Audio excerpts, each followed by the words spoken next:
Kalian pernah kepikiran nggak sih, apa musuh terbesar sebuah bangsa yang pengen merdeka? Menurut salah satu pahlawan kita, musuhnya itu bukan penjajah bersenjata loh, tapi penjara tak kasat mata yang ada di dalam pikiran kita sendiri. Nah, hari ini kita akan bongkar habis-habisan perang pemikiran yang dideklarasikan oleh Tan Malaka. Kita mulai dengan kalimat saktinya. Ini bukan sekedar kutipan keren, ini filosofi hidup. Sebuah keyakinan kalau karakter sejati, baik itu satu orang atau satu bangsa, itu nggak lahir dari zona nyaman, tapi ditempa lewat hantaman, lewat benturan, lagi dan lagi. Terus dihantam sama kenyataan, sampai akhirnya terbentuk. Oke, sekarang kita bedah senjata utamanya dalam perang pemikiran ini. Sebuah mahakarya yang dia tulis dalam kondisi yang paling nggak mungkin. Judul buku inilah yang jadi kunci buat membuka seluruh cetak biru revolusi mental yang dia bayangkan untuk Indonesia. Judulnya Madilog. Dan ini bukan nama sembarangan, ini adalah formula, akronim dari 3 tiang utama cara berpikir yang dia tawarkan. Materialisme, cara melihat dunia berdasarkan apa yang nyata, yang bisa kita lihat dan rasakan. Lalu dialektika, memahami kemajuan lewat benturan ide. Dan terakhir, logika, fondasi berpikir lurus biar nggak ngawur. Yang bikin merinding itu proses lahirnya buku ini.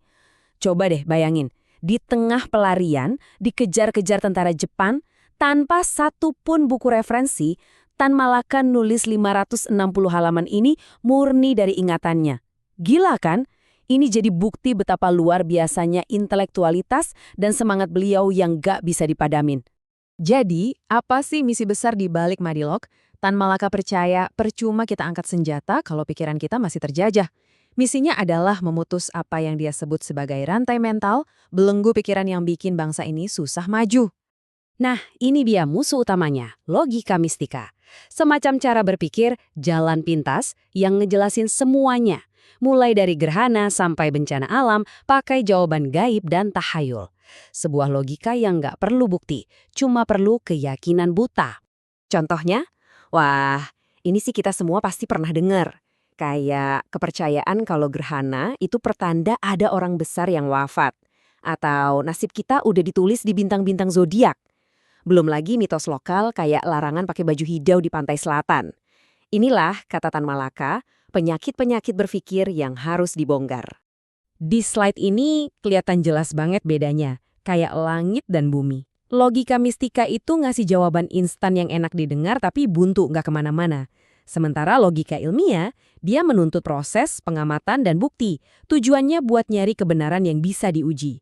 Dua jalan yang sangat-sangat berbeda. Sekarang kita masuk lebih dalam ke diagnosisnya. Tan Malaka nggak cuma nunjuk masalahnya, dia coba kuliti sampai ke akarnya. Dari mana sih virus logika mistika ini datangnya? Dan kenapa ini bisa begitu merusak? Dalam Madilog, dia nggak ragu buat mengadu mitos lawan sains. Dia ambil contoh mitos Dewa Ra yang konon menciptakan alam semesta cuma dengan berucap.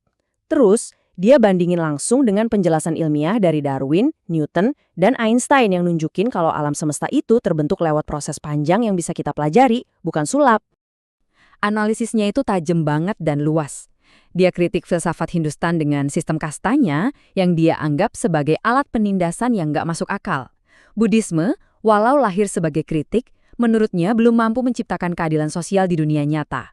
Dan kepercayaan animisme lokal, dianggap itu bentuk irasionalitas, karena menempatkan kekuatan pada roh atau benda mati, bukan pada potensi manusia itu sendiri. Dari semua analisisnya itu, dia sampai pada satu kesimpulan yang, wah ini dia nih yang provokatif. Koin utamanya begini. Tan Malaka menuding bahwa ajaran agama yang dogmatis, yang menuntut kepatuhan tanpa bertanya, adalah salah satu biang keladi utama suburnya logika mistika di masyarakat. Nah, ini jelas memicu pertanyaan besar. Emang benar diagnosis Tan Malaka ini?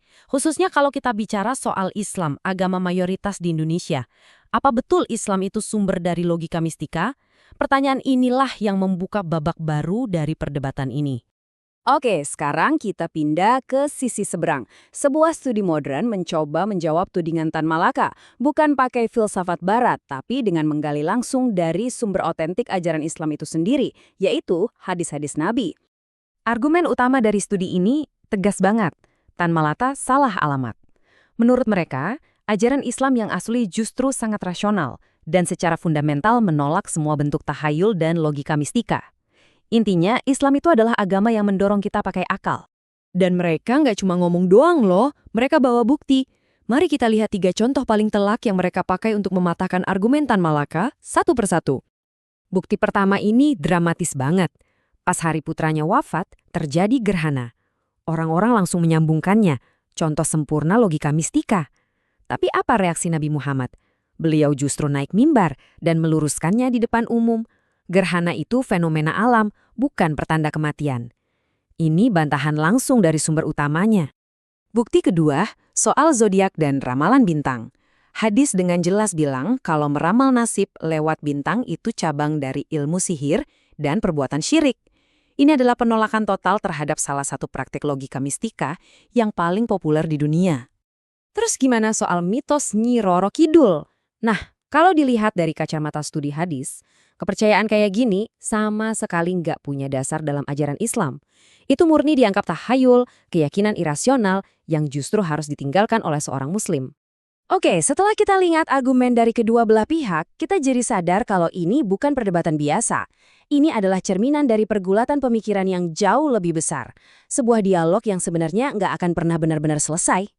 Pertanyaan yang mungkin dari tadi ada di kepala kita, jadi siapa yang benar? Apa Tan Malaka yang ngelihat praktik keliru di masyarakat? Atau para ulama yang merujuk pada teks-teks suci yang ideal? Tapi, mungkin tujuan dari semua ini bukanlah buat nyari pemenang. Mungkin ada pelajaran yang lebih dalam daripada sekedar milih satu pihak dan menyalahkan yang lain.